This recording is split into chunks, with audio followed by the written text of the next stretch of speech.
to action from Gordon Rink here on the campus of St. Paul's School. It's Tilton 1 on the road and St. Paul's 1 at home. My name's Ryan Murphy, so glad to have you along. The goals in this one, Fitzfrechette got us started, his third goal of the year, and then Ben Muthersbaugh answered with his 12th. He stays hot, and that's where we lie right now, 1-1. The shots in that first period were 14-5 in favor of St. Paul's, so especially in those late period flurries. They had one late period flurry and then one just before they scored the goal, or a few minutes before they scored the goal. They probably picked up a lot of those shots. It was an evenly played period. I don't really think that the shots numbers reflect the way that the period was played, although I do think it's a fair assessment to say St. Paul's spent more time in the offensive zone than Tilton did. Anyways, second period. St. Paul's will be coming from right to left. Tilton will be coming from left to right. You can hear the Tilton players getting ramped up here for the second. St. Paul's wins the opening face-off, and it's sent on back here for Jack Hepp on the right side. Connecting pass for Cooper Flinton, the team's leading goal scorer, pulls up and fires one. Rebound was there, and it was just knocked wide. Driving hard to the front was Owen Sweet. Hot out of the gate, the big red movement here. Flinton, a one-timer, and ouch! That's gotta hurt. It hit Connor Lally in front of the net. Not a guy you want to be taking the shot from. I think I've mentioned that a few times. Karams to the middle here. It's lofted over Flinton, and giving it a go is Leisman on the right side. He had a man going to the front of his Piandez. It's backed up here by Muthersbaugh. Lally gave it away, and it's Sweet. He falls on the wet ice, but gives way to the transitioning Halliday. That was JT coming up the right side. Now it's Flinton playing it back in low. Owen Sweet. I think he could have been free if he wanted to. He was kind of looking around, looking for some options, and he went down on one knee by accident. Wasn't a strategic move, I can tell you that much. I say that very tongue-in-cheek. It's in the Tilton end right now, coming through, but not able to pick it up is Fitzfrechette. He's got the game's only goal for St. Paul's. I think I mentioned that. The Hopkinton native Walsh sends it in. Karams big time, or comes big time off the chest protector of Cal Welch. Back into the corner here. Sullivan on his backhand. He misses Seibold. It's back out of the zone. Fiorenza at center. Take it away from Seibold now. Now it's Fitzfrechette. He's going to go up the left side. Stops as he hits the circle. Puck poked off his stick to the corner. Taking it there is Nordman. Nordman up the left side. Beraldi. He'll just send it deep into the zone. Tilton will pick up their change. Or a change, I should say. As cross corner goes Sam Seibold. Nordman there. He's got an eye on Fitzfrechette coming in. Rung around this near side, and Pompaselli. The connecting pass is made. Here's Alberti down the middle with a shot. Rebound comes off the glove of Welch. And settled there by McFrechette. Along the boards, they turn it over. And yes, they do turn it over. It's Alberti in low. He looks around, sends it to the front. Sticked out of there by Welch at the side of the goal. And now Seibold will move it in the middle. Nobody was really ready for that. Now Christian Yee will pick it up. He'll send it in. Back for it here is Wallazin. Just getting going here in the second period. 15:35 left on the clock. Jack Gray will knock it out of the zone. 1-1 between St. Paul's and Tilton. And a hockey night in Concord. The last hockey night in Concord broadcast is actually going to come from Concord. St. Paul's only 2 games left on their season after this. They'll head to Tilton tomorrow, and then a Monday matchup against Proctor to close out one of the weirdest seasons in not only St. Paul's hockey history, but just hockey history as a whole. Veteran pass there by Bussey was cleared away by the Rams, and it's going to be sent all the way down the ice. This should be, I think, and will be. And when I make that claim about it being a weird season, I don't do so unfoundedly, or without evidence, I should say. I don't know if unfoundedly is a word. I do that sometimes. I sometimes make up words. But St. Paul's, I want to talk about this more in depth here in a minute, so maybe I'll hold off on this note. I think I will. Off that face-off, hammered there by Halliday. It was blocked. Stepping in on the wall to close his man out is Jack Hepp. I think he got a piece of the referee in the process. Hepp is still working on that puck. It's to the left of the St. Paul's bench, and now will trickle into the corner for Wallazin. Along the near wall now, just down to our left. It comes back. Bryson Russell's got space to move it to the middle. He finds Halliday. He just got away from him. Halliday was hustling to get to the middle. And it was just about a foot away from his stick, or less than a foot, I should say. Look out here, hard to the front is Piandez. He's going to go crashing into the wall, and the other way is Flinton. He looks around. Cooper Flinton to the front, went off the leg of Bryson Russell, coming through now, back to the front. And it was knocked away by Kylie and sent over the head of Cade Cox, who goes back. Hagan off the wall. Halliday turns there. Just played across the ice. Hustling up is Jake Sullivan. Back for it here now is Fiorenza again. The right side. Cox banks it. Doherty turning it again. In the way of that Fiorenza again. And it's in back for Cal Welch to have a touch at it. Jake Sullivan on the right side. He absorbs the bump from Hagan. The centerman there. Tilton is changing. It is physical out there. And it has been. I had my co-manager Logan Gilman comment to me, I feel like everyone's just out there looking for a hit. And it's certainly been physical. I mean, I don't think it's a wrong assessment. There were moments like that in the first period, that's for sure. It felt like the physical aspect was the most important aspect. Buffy gets in the way of Walsh there. Good cut across him. And St. Paul's will send it back into the zone. Behind his own net, Nordman. A lot of back and forth here with nothing really doing in terms of chances. Teams are just pushing it into each other's zone. Maybe a chance here for Tilton. It's Jack Gray off the bench. Lost it as he hit the circle. It's torn away from him by Mick Frechette, who lost it himself now. In low, Alberti could not center the puck. At the line, Larson through to the front, but goes wide of the far post. Back of the goal, Alberti again.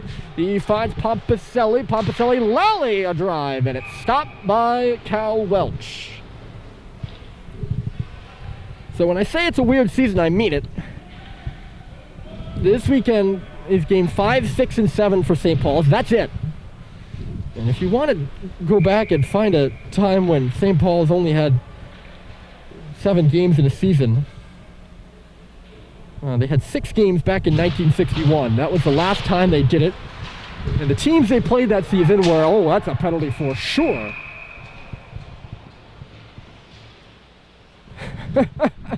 And Lally and Sam Seibel are conversing about it. I don't see what's really to converse about. Lally's going to go here. That's going to be an interference call. I hope my camera caught that so I don't have to explain it, because if you saw it, there would really need no explanation. Lally just took him down, and the puck wasn't even really close. So St. Paul's will go to the power play. They're 0 for 1, 0 for 8 at home over the last. This is their 3rd game at home. Wild to think. So I'll hold off on the story. Because they're on the power play now. Stadheim didn't like what he saw. He's going to go in back of the goal, and now he's got himself in a bit of trouble maybe. He does kick it for Fitz Frechette. Frechette now, Russell out high. He had Seibold there, but the puck was bouncing, and I don't think Seibold was really in a good position to take the pass. Seibold at the line. Goal line, Fitz Frechette. Now it's shot by Sam Seibold, and it goes off the outside of the post. It was a clanger. You could hear it. Russell down to a knee. Keeps it in, holds, drags. Nice little move by Bryson. The shot. It goes off the wall. And back of the goal now. Fitz. It comes out to the front. Never made it in front of the goal quite. Just off to the left post. And now it'll be carried away by Muthersbaugh. Oh, Tilton was changing. St. Paul's could catch him here. I think St. Paul's was caught as well in some way, shape, or form. Seibold curling around the back of the goal. He finds Sullivan, and then Cade Cox shifting, left point, cross ice pass. Good read over there by Larson. He stepped up and got in the way of it. Cox was looking to force something through. This should be icing, and oh, it was going to be icing, but that puck just got a little slow, and then Owen Sweet on the far side. He was kind of in there. The icing has long been a mystery to me. I like to try to give you all my insight and everything, but I've never really, I understand the rule. I don't always see how it plays out in real time, because my job isn't to watch for it as it is the referees, so I don't really usually go and explain the icing calls. And longtime viewers have probably heard me say that a million times.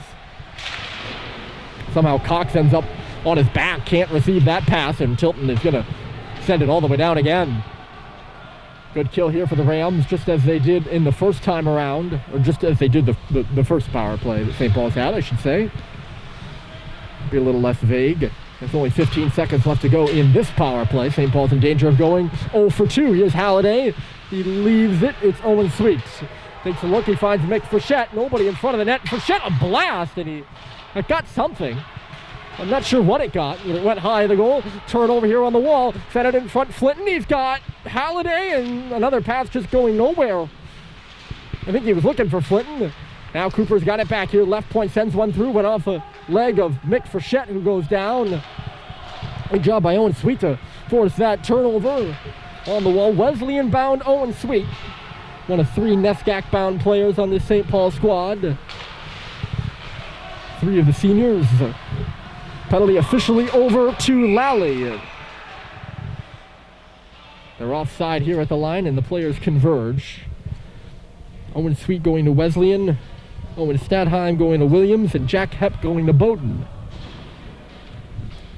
3 NESCAC-bound boys. St. Paul's officially 0 for 2 on the power play. But go back to that point about the weird season. So that season where they had 6 games, that was normal. That was about a normal amount of games then, in 61. 62, they ramped it up to 11, and that's when the schedule started getting larger. But they played Andover, Exeter, Princeton, the Princeton freshmen, the Harvard freshmen, Dartmouth freshmen, and Yale freshmen. And they only got 1 win out of the 6. They beat Yale, the Yale freshmen, 1-0. The school publication at the time called it a fair upset. That was the team that former FBI Director Robert Mueller was on, or one of them. He's part of the team next year as well. The puck is deep in the St. Paul's end. So yeah, weird season when I start, and I've done it a lot actually. Hold on a moment. There's a shot, and it was stopped by Welch. He kicked out a hard rebound that's going to send the Big Red away, and it's Josh Halliday with Malcolm Bussey. Josh shooting, he scores! What a howitzer! He goes bar down, and St. Paul's takes the lead 2-1.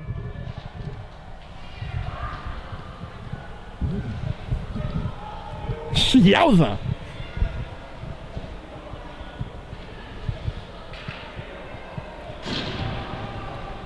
It looked like it was going to be an odd man rush at first.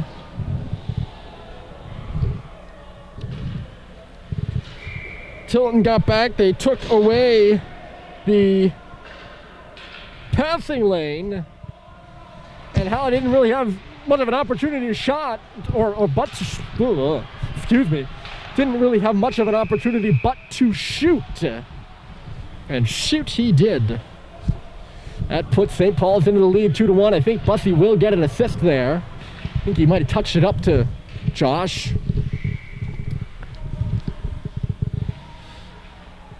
For Josh, that's his 3rd goal of the year. After the goal, Rocco Bryant comes in. Ooh, there's a shot off the wall, and it just missed, so St. Paul's making a goalie change. I probably should have specified that. So Cal Welch comes out after stopping all but one. And in comes Rocco Bryant to see some action. He's played, I'll get you the minutes on him in a minute. Here comes Sean Walsh into the zone, driving straight through. Walsh to the front, and he was felled down but stopped by Bryant. That's a quite terrifying, quite scary first save to have to make with proven goal scorer like Walsh bearing down on you. Proven to be a goal scorer this year. That pass just comes out of the zone, so Bryant will come in. He's a New York native, a sophomore in his 2nd year on the team. He's got, how many minutes played between the pipes? He just played a little bit at the end of the Holderness game. Not sure the actual amount. There's a shot, and Bryant got the save there as coming through was... Not actually sure who was coming through, to be honest with you. Connor Lally will set it in deep. Rotating up the wall, Bryant made the save there off of Garrett Alberti. And now ahead of the play, here comes Christian Yee. He's got by a few Rams, driving right to the outside. The freshman Yee centers it, turned to the front there by Seibold. and it was kicked away by Kylie. Over to the left corner, Seibold will go to meet it there. Alberti gets it around him. Stadheim a smack at it on the wall. Veteran pass for Frechette. It was red. It comes back to Mick, though. Mick finds a man on the back door. Stadheim was there. The pass was intended... This is why I need to use first names. Initially intended for Fitz. He came to Mick. Fun with brothers. Puck goes up and out of play after all that. The face-off will go to the left of Gavin Kiley. He's an Atkinson, New Hampshire native. Stands 6 foot 190 between the pipes.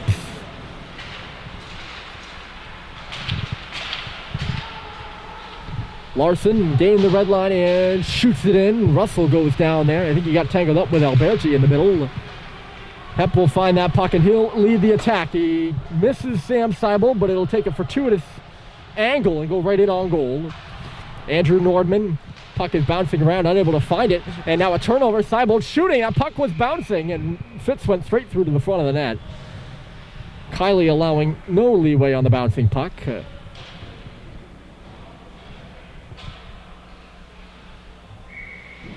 No leeway? No rebound? What did I say? Sorry, I get a little in my head sometimes. No rebound, I think that's what I said, but if I said something else that didn't make sense, as sometimes I do, I apologize. That shot goes up and hits the roof here at Gordon. The wooden roof. I don't know how many people look up. It's a very bright white painted roof, and I think everyone looks up and just assumes it's metal. It's actually wooden. Maybe everyone knows it's wooden. It's just me that doesn't. I looked up one day. I was like, hey, that's wood. At least on the inside. It's not all wood. Puck is bouncing between the blue lines right now, and St. Paul's going to pick it up. Flinton coming through. He shoots, and that was a weird-looking play. Leafman was the only guy back. It's at the right point here as Jack Hep leans in. Low shot, loose in front. Oh, no, it wasn't. It's underneath Gavin Kiley. It's the opposite of loose in front. I think Kiley had no idea where that puck was. Like, no idea. That's the reason I said it was loose, is because he kind of, the way his posture in the goal, the way he began to, like, lean, indicated to me, it was like, he doesn't know where that puck is, it must be loose, but he did. It was underneath his pad. And looks like we're going to have a penalty to Tilton on the play as well, so St. Paul's going to go back to the power play. I didn't catch what, and I apologize. But Muthersbaugh is going to go in for his second trip to the box. And St. Paul's a good opportunity here to extend their lead. They're 0 for 2 on the power play so far.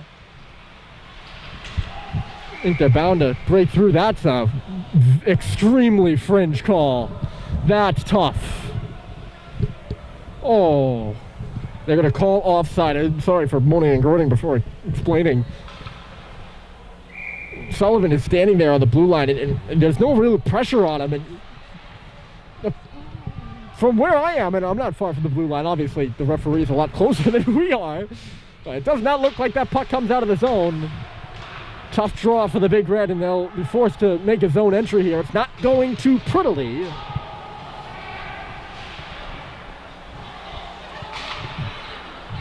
They're all the way back in their own end right now.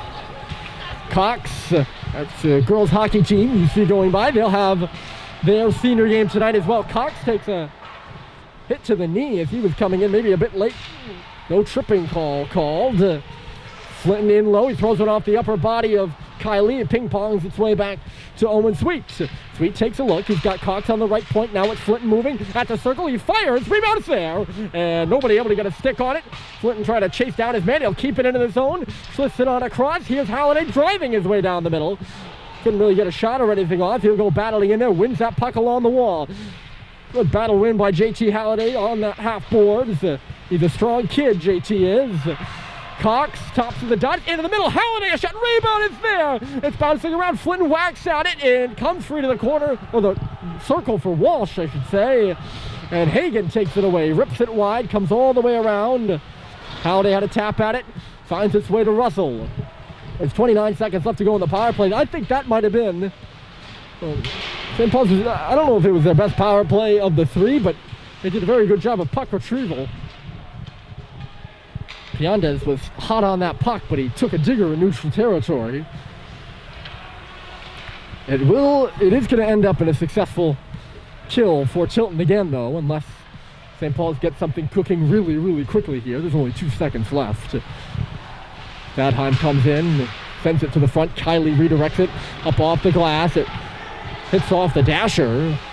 That's why Frechette had a tough time controlling it. Fitz. Now it's Mick. Throws it off a body, and it's chased ahead. Here comes Piandez on the right side. Piandez couldn't get around a good stick by Bryson Russell there. And it's knocked out of the zone. Connor Lally. And across the line, and Tilton is offside. At the blue line. It's been a fast-moving second period. I feel like these 2 periods have really moved quickly. St. Paul's officially 0 for 3 on the power play.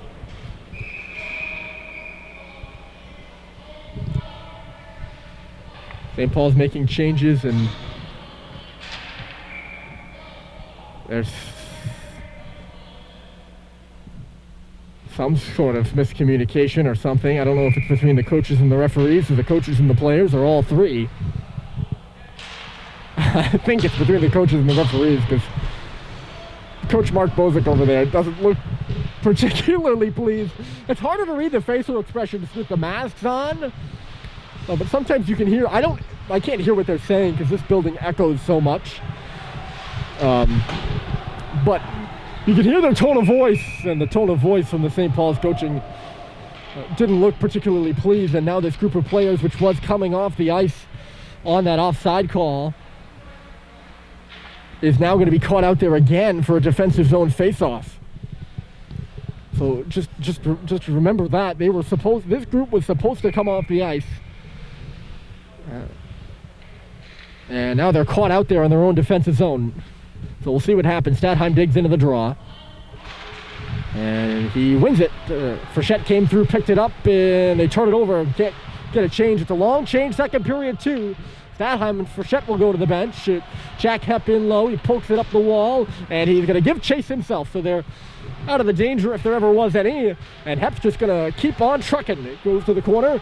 Bussy sends it to the front. It was clearly picked off there by Norman. And here comes Andrew Norman. 2-on-2. Not really a clean 2-on-2, shall we say. 2-on-2 with a lot of back checkers. Here's a chance for Pompaselli. Nothing ever happening there. Now it's in the middle. Norman again. The shot, and laying out for that one was Sam Seibold, who's at the end of a long shift. He's the only guy who hasn't gotten off the ice. And he comes across and lays out and blocks that puck. That's a gutsy play by Seibold. Now at the side of the goal there. Side of the Tilton goal. Pompaselli takes the pass in neutral territory, winds up and whiffs on the dump in attempt. Cox ahead of the play there is Josh Howard, and they tried to beat it or hit him.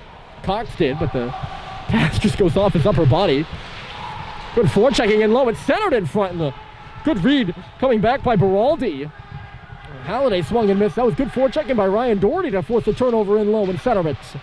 Tipped away by Bryant. Trying to come out in front with Walsh. He could not do that. He's now in the corner. Takes a hit. Still on his feet, though. At the bottom of the circle. Kicks away to the near side. Beraldi playing it. Giving and going with Lally. It's Beraldi now along the goal line. The intensity ramping up here in the building. And a penalty upcoming to St. Paul's. They'll get their touch. And with exactly 2 minutes on the clock, we'll see what the call is.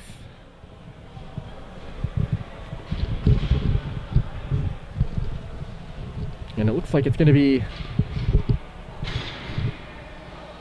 Who is it going to be? It's going to be Jake Sullivan heading off. Not sure what for.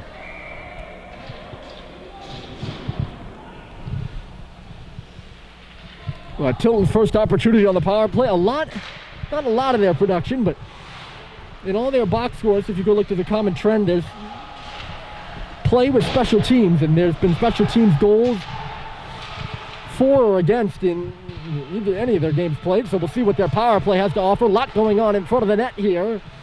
2 minutes left to go. Tilton will be on the power play for all of it here in this period. And they get set up here. Through this ball, giving it going. It's Lally. out high. Taking the pass now from Leithman, and the shot was blocked there by Sweet. Lally again kicked away from him. Leithman. Mothersbaugh is all ready for the one-timer here on the near face-off circle. They give and go. It's Lally at the circle. Leithman out wide. It's Mothersbaugh drive, getting in the way of it. Flinton. He tries to send a slap pass through, and nobody was home. That's a textbook block by Cooper Flinton going down to a knee. And it goes right off his pad. I'm sure it's got a sting, though.